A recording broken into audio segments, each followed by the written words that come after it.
Gabut banget di hari libur. Assalamualaikum warahmatullahi wabarakatuh. Ketemu sama aku lagi nih teman-teman. Bagaimana hari ini kabarnya? Sehat semua ya? Di hari libur gini banyak banget anak-anak yang lagi gabut. Contohnya Alvaro dan teman-temannya ini. Mereka ini katanya lagi gabut dan bosen mainan HP. Dan ini aku kasih ide ke mereka supaya cari bekecot yang nantinya kalau sudah terkumpul banyak kita masak bareng-bareng.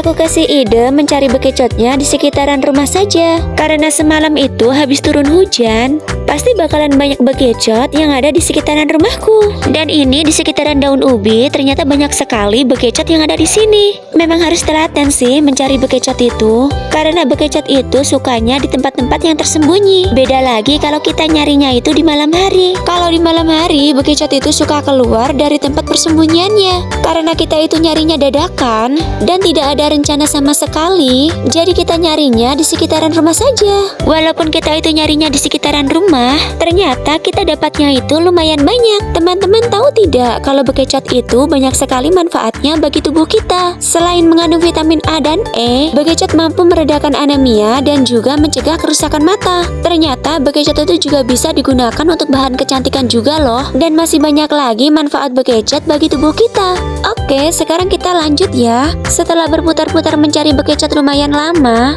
akhirnya bekecot sudah terkumpul lumayan banyak. Karena sudah terkumpul lumayan banyak, kita berencana untuk memasak bekecotnya. Supaya mudah dipisah daging bekecot dari cangkangnya, kita harus rebus dulu bekecotnya ya. Tapi sebelum direbus, kita cuci dulu bekecotnya, supaya nanti saat direbus bekecotnya tidak terlalu kotor. Untuk merebus bekecot, kita gunakan panci yang udah jelek aja ya, karena nanti susah untuk dibersihkannya. Walaupun udah jelek, panci ini udah pasti bersih loh teman-teman.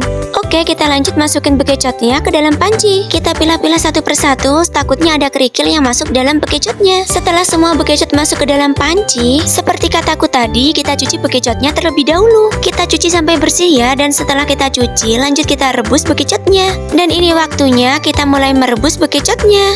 Untuk merebus bekecot ini tidak memerlukan waktu yang lama ya teman-teman. Asalkan airnya sudah mendidih selang berapa menit, kita udah bisa mulai mengangkat bekecotnya. Sambil menunggu bekecotnya itu mendidih, Alvaro dan kawan-kawan rebahan sambil istirahat. Seperti yang sudah aku bilang tadi teman-teman, untuk merebus bekecot tidak memerlukan waktu yang lama. Kini waktunya persiapan untuk memisahkan daging bekecot dengan cangkangnya. Untuk memisahkan daging bekecot dengan cangkangnya, kita bersihkan di luar rumah saja ya. Jadi yang memisahkan daging bekecot dengan cangkangnya, aku, Alvaro, dan kawan-kawannya. Untuk tahap ini lumayan lama ya teman-teman. Dan setelah selesai kita memisahkan daging bekecot dengan cangkangnya, lanjut kita cuci bekecotnya sampai bersih. Karena daging bekecot yang berlendir, untuk nyucinya ini lumayan lama. Setelah selesai kita cuci, lanjut kita rebus bekecotnya kembali. Tahap ini bertujuan untuk menghilangkan lendir yang ada pada daging bekecot. Sambil menunggu merebus daging bekecot, ini aku sambil untuk meracik bumbu-bumbunya. Di sini aku kasih bumbunya itu bawang merah, bawang putih, cabai. Kemudian aku kasih kunyit sedikit, lengkuas, dan jahe. Kalau semua bumbu sudah siap, lanjut kita blender bumbu-bumbu yang sudah disiapkan tadi. Dan selesai di blender, lanjut kita gongso bumbunya. Sambil menunggu daging bekecotnya hilang lendirnya, kita sambil untuk menggongso bumbu yang sudah kita siapkan tadi. Jadi di sini aku pakai 2 wajan ya teman-teman, supaya tidak terlalu lama menunggu dan cepat matang. Karena untuk menggongso bumbu ini juga lumayan lama ya. Kita gongso bumbunya sampai tercium aroma harumnya. Jangan lupa dioseng-oseng ya untuk bumbunya, supaya tidak gosong di bagian bawahnya. Selain bumbu yang diperhatikan, jangan lupa untuk mengaduk daging bekecotnya juga. Karena kalau dibiarkan daging bekecotnya juga bakalan gosong di bagian bawahnya. Oh ya teman-teman, untuk bumbunya jangan lupa kita tambah lada ya, supaya aromanya semakin sedap. Dan kalau bumbunya sudah harum, kita masukkan secukupnya air putih. Setelah itu kita aduk-aduk.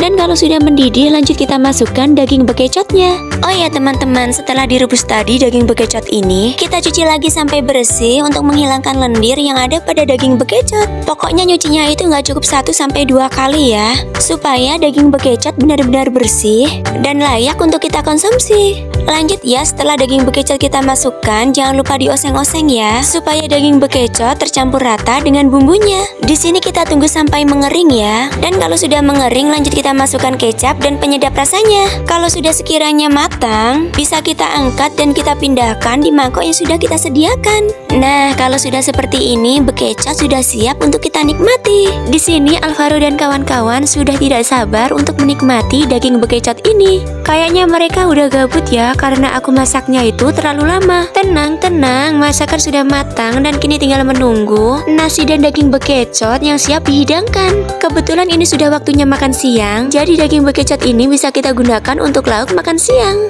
Terima kasih teman-teman sudah mengikuti videoku hari ini. Kita sambung lagi di video aku selanjutnya.